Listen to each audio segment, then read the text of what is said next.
नमस्कार, आप देख रहे हैं खबरदार। मैं हूं श्वेता सिंह। सबसे पहले खबरों को खबरदार के लेंस से देख लेते हैं। किसानों के मुद्दे पर लगातार हो रही पॉलिटिक्स पर आज संसद में मोदी स्ट्राइक हो गई। पीएम मोदी ने आज अपने आलोचकों और विरोधियों को चुन चुन कर जवाब दिए हैं और देश को 2 नए शब्द दिए हैं। इनमें से एक है आंदोलनजीवी। आपने परजीवी, श्रमजीवी, बुद्धिजीवी सुना होगा, लेकिन आंदोलनजीवी में पीएम मोदी का वो कटाक्ष है जिसे समझने वाले समझ गए होंगे। इसके अलावा उन्होंने एफडीआई शब्द को भी नए मायने दिए। उन्होंने किसान आंदोलन में देश विरोधी ताकतों की घुसपैठ को फॉरेन डिस्ट्रक्टिव आइडियोलॉजी कहा है। प्रधानमंत्री ने आज संसद में जो कहा उसमें किसान आंदोलन के समाधान से जुड़े कौन से संकेत हैं, इसका विश्लेषण करेंगे। और आज विकास और विनाश के बीच झूलते उत्तराखंड के हालात का गहरा विश्लेषण करेंगे और आपके मन में उठ रहे सवालों का वैज्ञानिक तरीके से जवाब देंगे। ग्लेशियर फटने और भयानक भूस्खलन से हुई तबाही ने उत्तराखंड को हिलाकर रख दिया। 2013 में केदारनाथ में कुदरत का कहर बरपा था और अब 7 साल 7 महीने बाद 2021 में दूसरी बड़ी आपदा हुई है।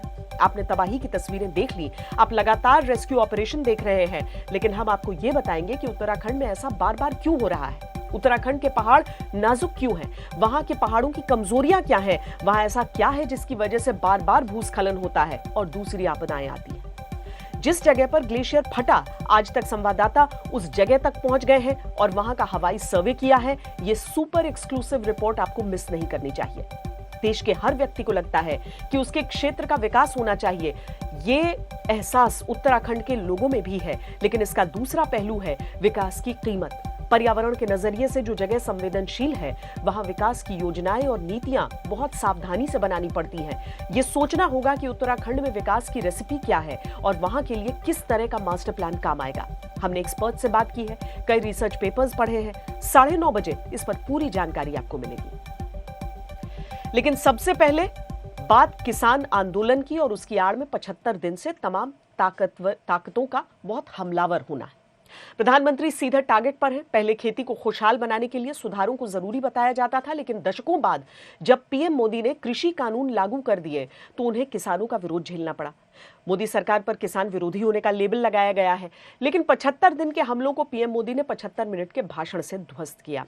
उन्होंने आज विपक्ष की किसान पॉलिटिक्स पर कई कटाक्ष किए, आंदोलनकारियों को खुद बातचीत का न्योता दिया, कानूनों में सुधार के रास्ते खुले होने की बड़ी बात कही, किसानों से कृषि सुधारों को एक मौका देने की अपील की और आंदोलन जीवियों और नई एफडीआई यानी फॉरेन डिस्ट्रक्टिव आइडियोलॉजी से देश को सावधान किया। पीएम ने एक एक बात का खरा जवाब दिया है। सबसे पहले आपको दिखाते हैं कि किसानों के नाम पर हो रही राजनीति पर पीएम मोदी ने किस तरह हमले किए। को छोड़कर बड़े बनकर और आप इन किसानों को इनकी मांगों को मानते हुए इन तीनों कानूनों को वापस पूरे देश के किसानों की लड़ाई। जो खेती हुई नरेंद्र मोदी जी की, वो पानी की खेती थी कि खून की खेती? हाथ जोड़कर अपील करता हूँ, कृपा करके आत्मचिंतन करिए, प्रतिष्ठा का प्रश्न मत बनाइए, वापिस करिए इन कानूनों को। मुझ पर भी कितना हमला हुआ, लेकिन मुझे बहुत आनंद हुआ कि मैं कम से कम आपके काम तो आया और मैं चाहूंगा ये आनंद लगातार लेते रहिए, चर्चा करते रहिए। मोदी है, मौका लीजिए। ये सारी बातें पिछले 2 दशक से लगातार चल रही है। ऐसा नहीं है कि कोई अफवाह आने के बाद हर ने कहा और हर एक को लगा कि अब समय आ गया हो जाए, लेकिन मैं हैरान हूं, अचानक यू टर्न ले लिया। ऐसा क्यों किया? 75 मिनट में ही प्रधानमंत्री नरेंद्र मोदी ने उस पॉलिटिक्स की पोल खोल दी जो पॉलिटिक्स किसानों के नाम पर करीब 2.5 महीने से उनके खिलाफ हो रही है और सड़क से लेकर संसद तक उन्हें घेरा जा रहा है। सदन में भी जिस तरह चर्चा हुई, और मैं सच बताता हूं, चर्चा का स्तर भी अच्छा था, वातावरण भी अच्छा था। ये ठीक है कि इससे कितने लाभ होते हैं। मुझ पर भी कितना हमला हुआ, हर प्रकार से जो भी कहा जा सकता है कहा, लेकिन मुझे बहुत आनंद हुआ कि मैं कम से कम आपके काम तो आया। देखिए, आपके मन में एक तो कोरोना के कारण ज्यादा जाना आना होता नहीं होगा, फंसे रहते होंगे और घर में भी खिचड़ी चलती होगी। अब इतना गुस्सा यहां निकाल दिया तो आपका मन कितना हल्का हो गया। आप घर के अंदर कितनी खुशी चैन से समय बिताते होंगे। तो ये आनंद जो आपको मिला है, इसके लिए मैं काम आया, ये भी मैं अपना सौभाग्य मानता हूं और मैं चाहूंगा ये आनंद लगातार लेते रहिए। चर्चा करते रहिए, लगातार चर्चा करते रहिए, सदन को जीवंत बनाते रखिए। मोदी है, मौका लीजिए। इस चर्चा में लॉ का जो स्पिरिट है उस पर किसी की चर्चा नहीं हुई है। शिकायत दिया गया, तरीका ठीक नहीं था, जल्दी कर दिया, इसको नहीं पूछा, ये रहता है। वो तो परिवार में शादी होती है तो भी फूफी नाराज होकर के कहती है मुझे कहाँ बुलाया। वो तो रहता है, इतना बड़ा परिवार है तो। ये कटाक्ष था सिर्फ विरोध के लिए विरोध करने वाली राजनीति पर। कृषि कानूनों पर यही राजनीति की जा रही है। मोदी विरोध के नाम पर उन्हीं बातों का विरोध हो रहा है जो बातें दशकों से कोई एक नहीं सभी पार्टियां और सरकारें कहती रही। हमारे आदरणीय शरद पवार जी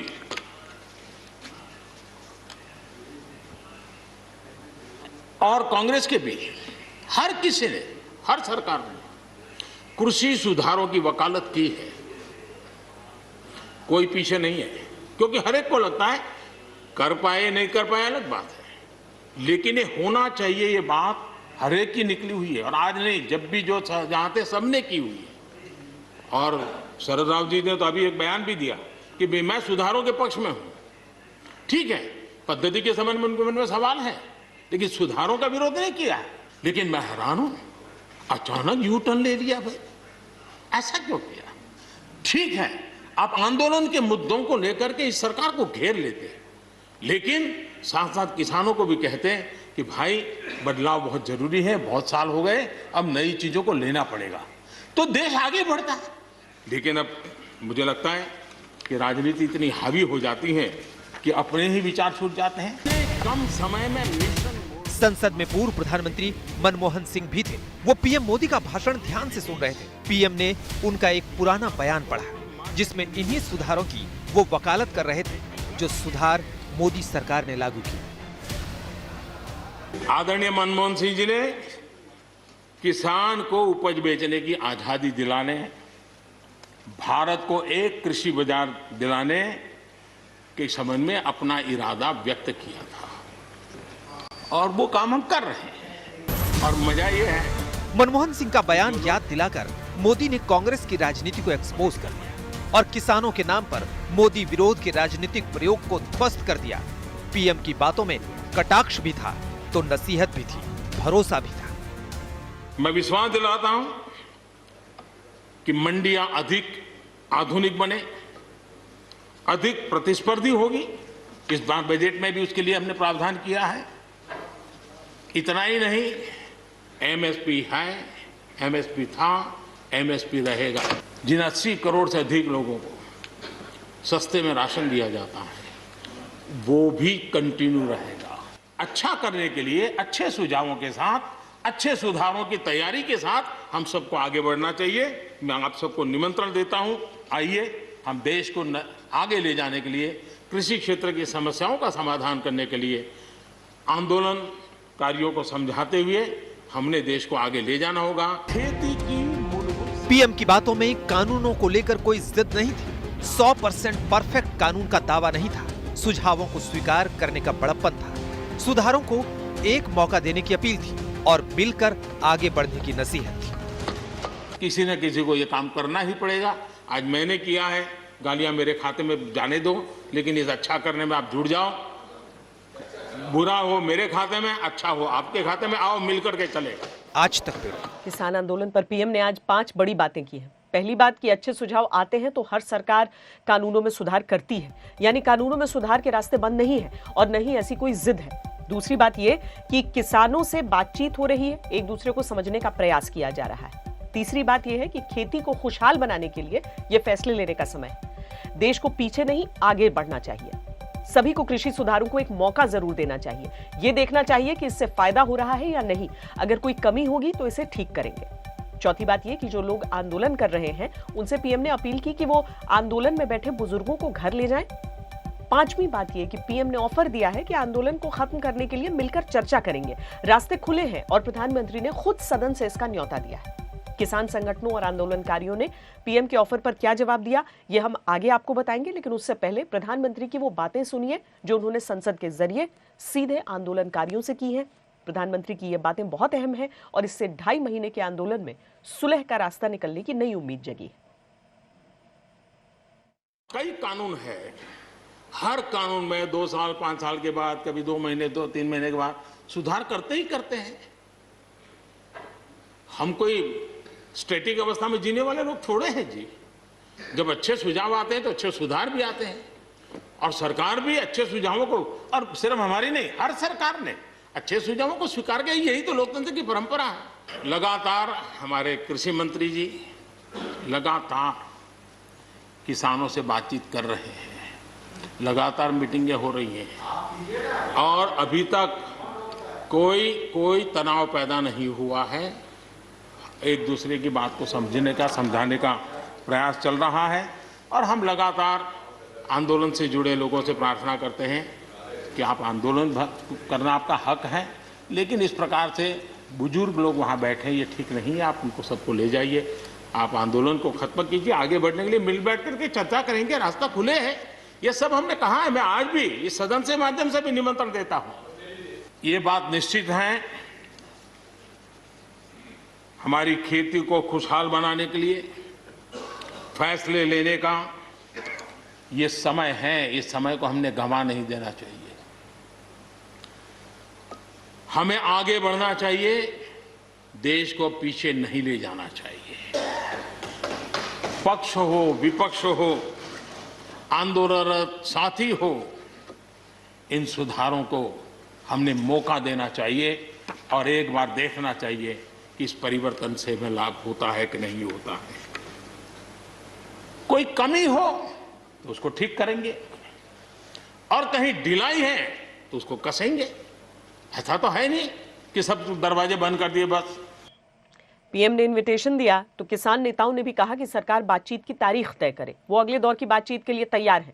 आंदोलनकारियों का कहना है कि उन्होंने सरकार से बातचीत के लिए कभी मना नहीं किया। जब भी बातचीत के लिए बुलाया जाता है वो अपनी बात रखने के लिए जाते हैं। अब तक 11 बार ऐसी बातचीत हो चुकी है और सरकार 1.5 साल कानूनों को होल्ड पर रखने का ऑफर भी दे चुकी है, लेकिन आंदोलनकारी इस पर राजी नहीं है। आज पीएम की स्पीच के बाद हमने किसान नेता राकेश टिकैत से बात की। वे तो ये कह रहे हैं कि किसान घर चले जाओ, तो किसान कैसे चले जाएगा घर? इनमें बातचीत नहीं होगी, उसका समाधान नहीं होगा तो कैसे चले जाएगा? बातचीत करो। लेकिन उन्होंने तो कहा है ना कि अगर संसद से कोई बात कही जा रही है तो उसका अपना वजन होता है। कह रहे हैं कि एमएसपी है, एमएसपी था, एमएसपी रहेगा। उस पर कानून भी बनेगा, ये भी कह देना चाहिए उनको। कानून भी बनेगा। जो लोग भूख पे व्यापार करते हैं, भूख के आधार पर रोटियों की कीमत दिन रात बढ़ेगी, वो नहीं होगा।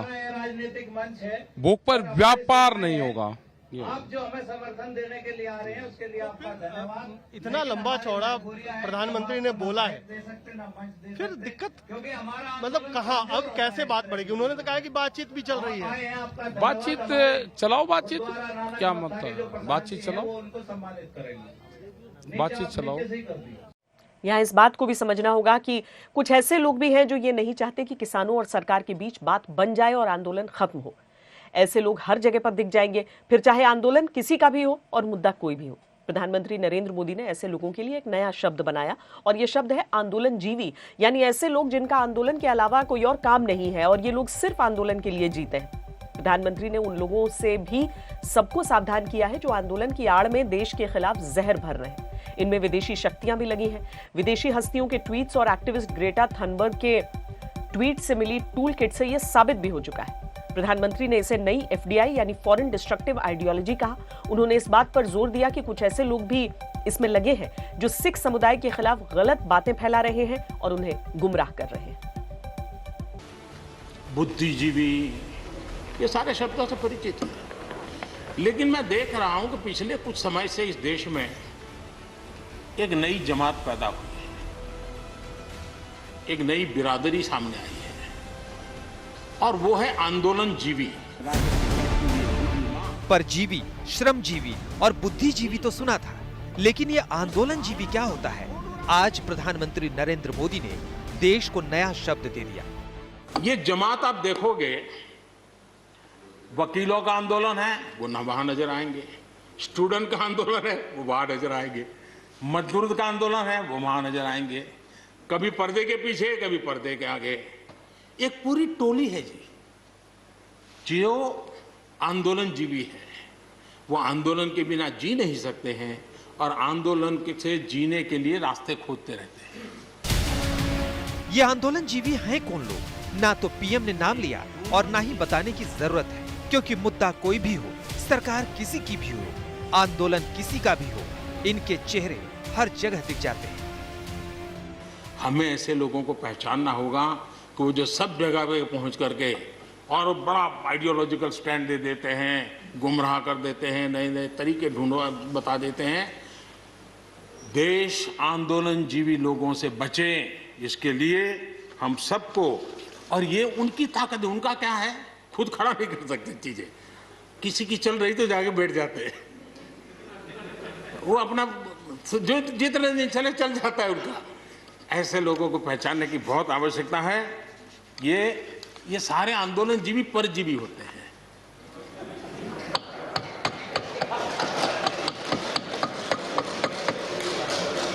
और यहां पर सब लोगों को मेरी बात से आनंद इसलिए होगा कि आप जहां जहां सरकारें चलाते होंगे, आपको भी ऐसे परजीवी आंदोलन जीवियों का अनुभव होता होगा।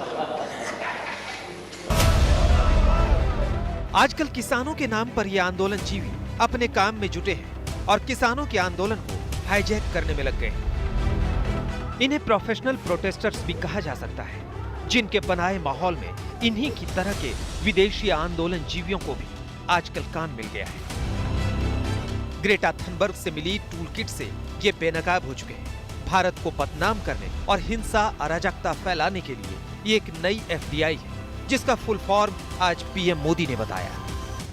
मैं देख रहा हूं इन दिनों एक नया FDI मैदान में आया है। ये नए FDI से देश को बचाना है। FDI चाहिए, फॉरेन डायरेक्ट इन्वेस्टमेंट, लेकिन ये जो नया FDI आज नजर का आ रहा है, ये नए FDI से जरूर बचना होगा। और ये नया FDI है foreign destructive ideology, foreign destructive ideology.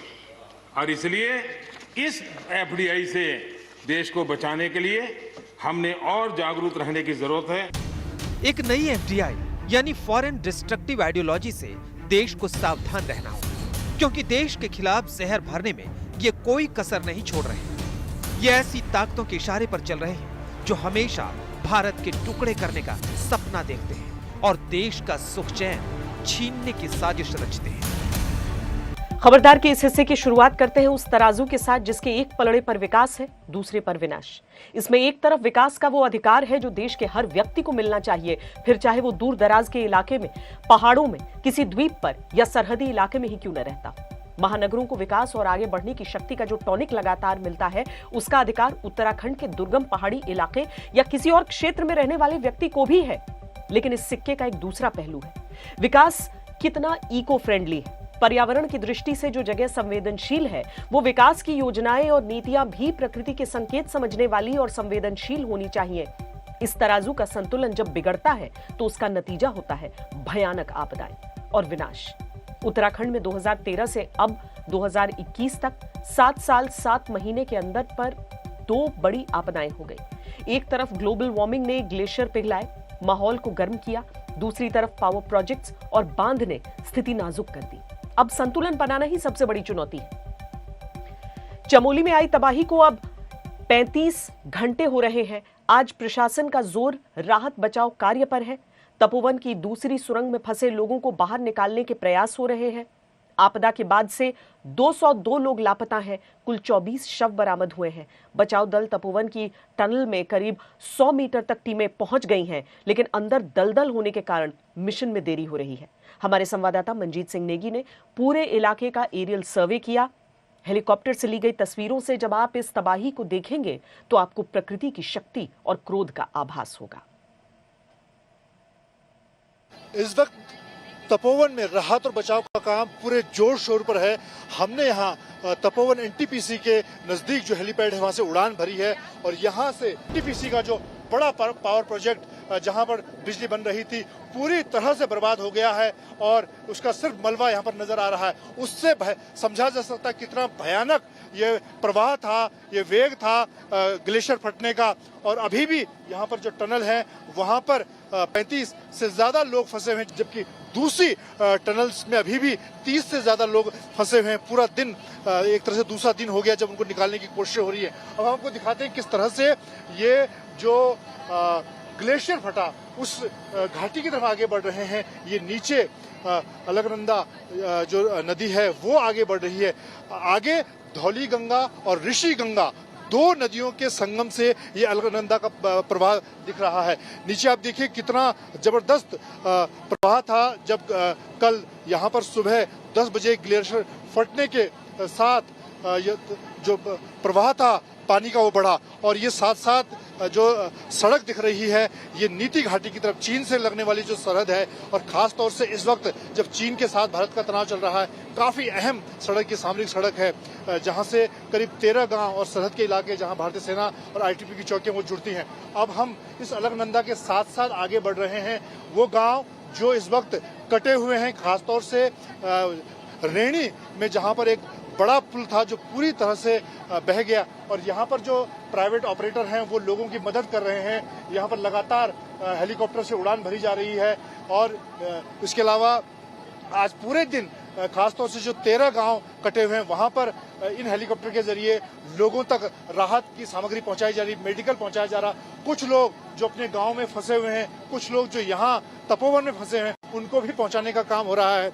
और अब आप देखिए किस तरह से ये प्रवाह था जब जो ग्लेशियर फटने के बाद अलकनंदा नदी में पूरी तरह से, और ये याद दिलाता है 2013 की इसी तरह से केदार घाटी में जब मंदाकिनी नदी और सरस्वती नदी पर जो प्रवाह, जो गांधी झील का प्रवाह बना था, उसके बाद उसी तरह के हालात बन गए थे। हालांकि इस वक्त अब पानी का जो प्रवाह है कम। ये आप देखिए ये यहाँ पर संगम है ऋषि गंगा और धौली गंगा का। यहाँ पर एक बड़ा मंदिर था और ये पुल था जो पूरी तरह से बढ़ गया। यहीं पर धौली गंगा जो ऋषि गंगा पावर प्रोजेक्ट है वो पूरी तरह से बर्बाद हो गया। हम आपको दिखाने की कोशिश करते हैं तस्वीरों में। और एक बड़ा पुल और एक यहाँ पर एक जो प्राइवेट कंपनी का पावर प्रोजेक्ट था वो पूरे में केदारनाथ और अब चमोली त्रासदी। इसके अलावा हर साल सैकड़ों भूस्खलन, बाढ़, मिट्टी का धंसना उत्तराखंड में जैसे ये आम बात है। एक्सपर्ट बोल रहे हैं ये पर्यावरण में बदलाव का नतीजा है। पर्यावरण के बदलावों और ग्लोबल वार्मिंग की जिम्मेदारी तो दुनिया के हर देश की है और भारत में भी तमाम शहर और उद्योग नीतियां इसके लिए जिम्मेदार हैं। लेकिन इसके बावजूद जहां तक हो सके प्रकृति का तबाही वाला ट्रिगर नहीं दबाना चाहिए। उत्तराखंड के पहाड़ों में इको फ्रेंडली विकास की आवश्यकता है।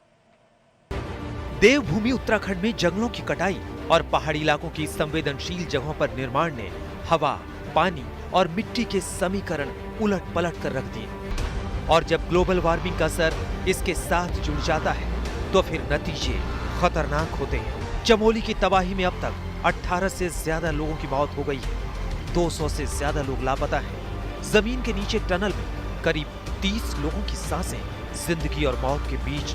केदारनाथ त्रासदी और चमोली तबाही के बीच 2792 दिन यानी 7 साल 7 महीने 21 दिन का वक्त गुजर गया। कल जब तबाही की तस्वीर ने हमें झकझोरा तो सवाल उठा कि क्या हमने इन 7 सालों में कुछ नहीं सीखा। सवाल उठता है कि पहाड़ों की त्रासदी की वजह क्या है। क्या बांध परियोजनाओं और बड़े पैमाने पर चल रहे निर्माण कार्यों ने इलाके का इको बैलेंस खराब कर दिया है, या फिर ग्लोबल वार्मिंग की वजह से? स्थानीय लोग मन में बहुत सारे सवाल लिए इस तबाही को देख रहे हैं। वातावरण बिगड़ रहा है, उसकी ओर बहुत ध्यान देना है। पहले भी गांव वाले कह चुके थे कि इससे हमको बहुत परेशानी होगी, क्योंकि हमने 71 में भी कहा था। 71 में भी बाढ़ आई थी, इसी नदी में आई थी, लेकिन इतनी बड़ी नहीं थी। देखा जाए तो जो हाइड्रो प्रोजेक्ट बन रहा है, उत्तराखंड सरकार या सेंट्रल गवर्नमेंट जो यहाँ पे हाइड्रो प्रोजेक्ट, वो उसका मूल कारण है। जितने भी टरबाइनें या जो टनल बन रही है तो उससे क्या होता है कि नीचे की सारी जमीनें धंसने की कगार पे है। विडंबना ये है कि चमोली जिले के रैणी गांव की जो महिलाएं चिपको आंदोलन की झंडा बरदार थी, आज इसी रैणी गांव को पर्यावरण की मार झेलनी पड़ी है। जंगल हमारे मायका हैं, इन्हें हम कटने नहीं देंगे, अपने प्राण दे देंगे। तो वहीं ये भी कहा कि जंगल कटेंगे तो बाढ़ आएगी। और देखिए कैसा ये संयोग है कि आज उन्हीं गौरा देवी के गांव रैनी गांव, जिसकी तस्वीर आप इस वक्त देख रहे हैं, वहां पर सैलाब आता है ग्लेशियर फटने की वजह से। बेतहाशा निर्माण, पावर प्रोजेक्ट से नदी का प्रवाह रुकता है, जंगल कटते हैं, मिट्टी की होल्डिंग कैपेसिटी कम हो जाती है। डायनामाइट के विस्फोट से पहाड़ी उड़ाकर तैयार की गई सड़कों पर बारिश के दिनों में भूस्खलन की दर बढ़ गई है। जंगल कट रहे हैं। जब जलस्तर बढ़ता है तो पानी रुक नहीं पाता। इसकी वजह से फ्लैश फ्लड यानी अचानक बाढ़ आती है। हमें समझना पड़ेगा कि एक कॉम्पैक्ट माउंटेन नहीं है हिमालय। हिमालय बहुत ही एक लूजली 2 प्लेट्स का एक माउंटेन है, और जब आप इसके ऊपर ब्लास्ट करते हैं उसकी इकोलॉजिकल सेंसिटिविटी बढ़ जाती है, उसकी वल्नरेबिलिटी बढ़ जाती है, और जिसका नतीजा ये है कि हम हर 2-3 महीने में, बारिश के समय में हम हर साल लैंडस्लाइड्स देखते हैं। 2013 में जब केदारनाथ की आपदा आई थी, उसके बाद सुप्रीम कोर्ट के आदेश के बाद यहाँ के 80 जो बिजली प्रोजेक्ट्स हैं उनको रिव्यू किया जाना था, और ये कहा गया था उस रिपोर्ट में कि जब तक ये प्रोजेक्ट ठीक से रिव्यू ना हो जाए तब तक किसी तरह का कंस्ट्रक्शन नहीं होना चाहिए। लेकिन वैसा नहीं हुआ, और स्थानीय लोग लगातार ये बात कहते हैं कि कुदरत के साथ जो ये खिलवाड़ होता है उसका खामियाजा उन्हें अपनों की जिंदगी देकर चुकाना पड़ता है।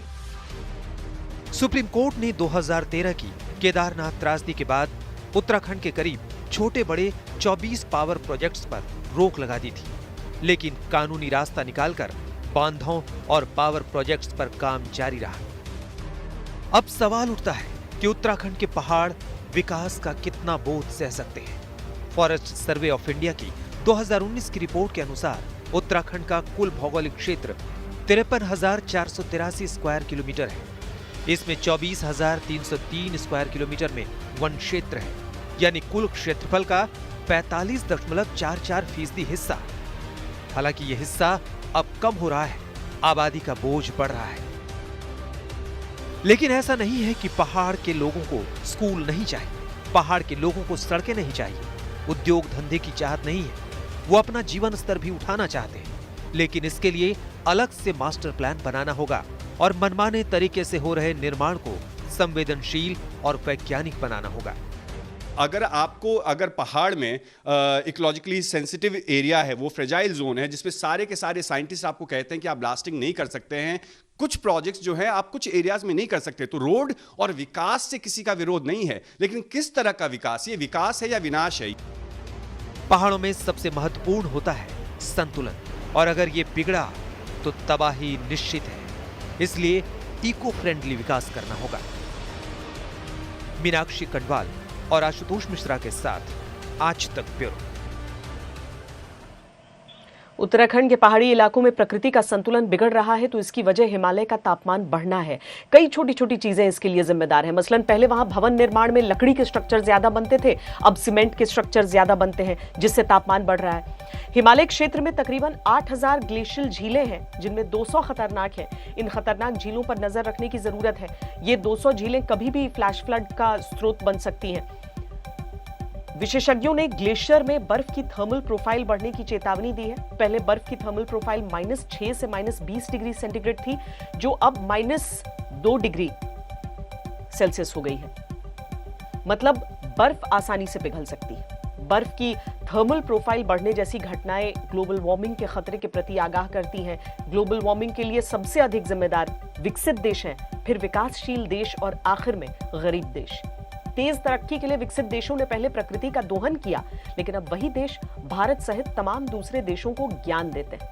ग्लोबल वार्मिंग की जिम्मेदारी के लिए सबसे बड़े शेयर होल्डर की बात करें तो 2019 के आंकड़ों के अनुसार नंबर 1 पर चीन है, जहां 10 अरब टन कार्बन डाइऑक्साइड का उत्सर्जन हुआ। 2019 में अमेरिका का CO2 उत्सर्जन 5.28 अरब टन रहा, जबकि भारत का 2.62 अरब टन। यानी कार्बन डाइऑक्साइड उत्सर्जन की कसौटी पर भारत के मुकाबले चीन का दोष लगभग 3 गुना है, जबकि अमेरिका का लगभग 2 गुना। लेकिन ग्लोबल वार्मिंग का असर सब पर होता है। ऐसा नहीं होता कि असर भी दोष के हिसाब से कम या ज्यादा। प्रकृति के साथ संतुलन न बने तो पहाड़ी इलाकों में फ्लैश फ्लड, भूस्खलन, पहाड़ों के दरकने जैसी आपदाएं आती हैं। भारत में 4,20,000 वर्ग किलोमीटर यानी 12.6% जमीन ऐसी है जहां भूस्खलन का खतरा बढ़ा है। यूके के शेफील्ड विश्वविद्यालय की स्टडी में 2004 से 2016 के बीच दुनिया के 5,031 बड़े भूस्खलन में 829 भारत में आए, जिनमें 10,900 मौतें भारत में यानी कुल 18% मौतें भारत में हुई। 2014 से 2016 के बीच निर्माण कार्यों से आए भूस्खलन की घटनाओं में 28% भारत में, 9% चीन में, 6% पाकिस्तान में हुई। खनन से आए भूस्खलन की घटनाओं में 12% भारत में, 11.7% इंडोनेशिया में और 10% चीन में हुई। 2011 की एक स्टडी के अनुसार भारत को भूस्खलन से हर साल 150 से 200 करोड़ रुपयों का आर्थिक नुकसान झेलना पड़ा। वक्त एक ब्रेक का है, आप रहिए खबरदार। नमस्कार, मैं हूं अंजना ओम कश्यप। हमें उम्मीद है ये वीडियो आपको पसंद आया होगा। लेटेस्ट खबरों के लिए यूं ही देखते रहिए आज तक, और इस वीडियो के पसंद आने पर लाइक, शेयर एंड सब्सक्राइब करना ना भूलें।